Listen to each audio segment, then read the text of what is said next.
Hi there, my name's Strikor.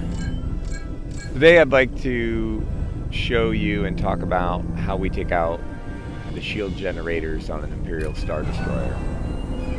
Now in fleet battle, once you are assaulting the enemy capital ship, taking out their shield generators is one of the most impactful things you can do. By removing their shields. The shields are at least half the health of the Star Destroyer or the MC-75, and they also regenerate when the phase shifts, and they also regenerate every 30 seconds. 20% of the shields will regenerate every 30 seconds. So removing the shield generators dramatically reduces the amount of damage you have to do to win a fleet battle. So getting in and taking these things out as quickly as you can is important. And in this video, we're going to see how you can do that without even taking down the shields themselves. So we're going to jump into it, talk a little bit about loadout, and then watch this video again. Alright, so let's talk about the loadout that we can use to get this done. Obviously, we're going to be using an X-Wing here. Primary weapon, you really want standard laser cannon. None of the other lasers will do enough damage in the time required. For one of your auxiliaries, you're going to want the barrage rockets. And this is to add to your DPS during the strafe, so you do not have to slow down any more than absolutely necessary. Second auxiliary you're going to want to take is the proton torpedo. And the thing with these three weapons that we're bringing to the table here is that as we hit our approach, right as we enter the shields, we can drop the proton torpedo. And then for the duration of the strafe run, we can fire simultaneously with both our barrage rockets and our laser cannon. For countermeasures, we're going to want to take the sensor jammer. And this is going to help us break locks and make sure we don't get caught by the tractor beam. And we're also going to take something else to assist with that as well, which is the scrambler shield. If you haven't used the scrambler shield, this increases hostile lock times by 200% if you have 100% shields or higher. So overcharging your shields on the approach is going to be required here. We're going to take a reflect hull. Now this gives you self-stealth at up to 1,500 meters.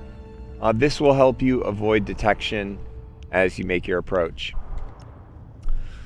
Lastly, we have their engines. Now, this is a little bit of personal preference. I prefer the maximum speed engine for these strafing runs in order to get there quickly and then get away quickly. But you know, you may find you prefer the acceleration control of the propulsion engine, or maybe you're a fan of the slam. It's not as critical as the other components of this that are really important. Let's take it in and see how we get this done.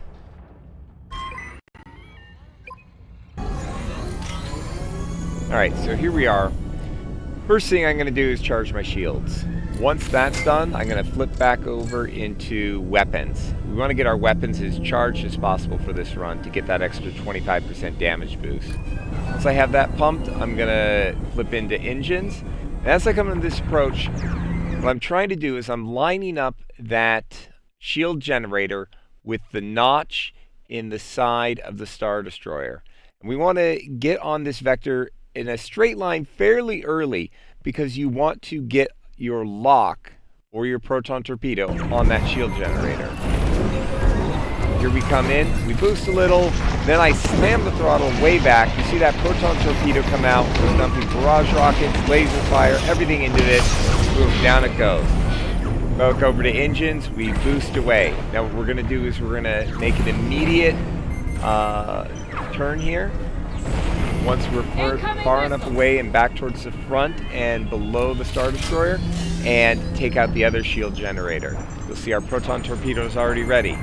So here we are. We're going to line up this shield generator at that top there with that notch that's kind of below it to the right. So what I'm going to have to do here is I'm going to have to correct a bit over to the right to get on that vector. Again, you want to get on it as early as possible. Now here we're also going to use our countermeasure to make sure we don't get tractored. We don't have full shield. Again, proton torpedo goes out. You want to make sure that proton torpedo stays in front of you. If you get in front of it, odds are that the turbo lasers from the Star Destroyer are going to shoot it down just on accident behind you. And there you have it. Notice we used half our barrage rockets on the first shield generator and half on the second. And that, combined with the laser fire, was sufficient to take them down. Hope you enjoyed watching this and learned a few things. Take some time to practice this and then get to applying it in your fleet battles. Good luck out there and fly safe.